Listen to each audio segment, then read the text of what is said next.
টঙ্গী মাঠে ইজতেমায় যাওয়া যাবে কি? জি না, যাওয়া যাবে না, হারাম। কেন? আল্লাহ তাআলা বলেছেন, ইয়া আইয়ুহার রাসূল, হে রাসূল, বাল্লিক, আপনি তাবলীগ করুন, মা উনজিলা ইলাইকা মির রাব্বিক, আপনার রবের পক্ষ থেকে যা নাজিল হয়েছে তাই।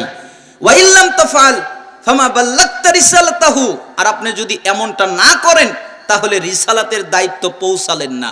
তো নবী যদি আল্লাহর কিতাব ছাড়া তাবলীগ করে তাহলে আল্লাহর নবীর রিসালাতের দায়িত্ব পৌঁছালেন না, এই হুমকি আল্লাহ দিলেন। অতএব টঙ্গীর মাঠে আল্লাহর কিতাব দিয়ে তাবলীগ হয় না, হয় ফাজাইল বর্ণনা, বুজুর্গানে দিনের ধর্ম দিয়ে দোহাই দিয়ে। অতএব বুজুর্গানে দিনের ধর্ম দোহাইয়ের তাবলীগে যাওয়া যাবে না, হারাম, কখনোই যাওয়া যাবে না। আল্লাহ সুবহানাহু ওয়া তাআলা আমাদেরকে এই তাবলীগের সাতপন্থী হোক আর জুবাইরপন্থী হোক, দুটাই বাতিল। কয় একজন খায় গাঁজা আর একজন খায় হলো মদ। কয় যে কোনটা ভালো, ইয়াবা ভালো না ফেন্সিডিল ভালো? আপনারা কি মনে করেন?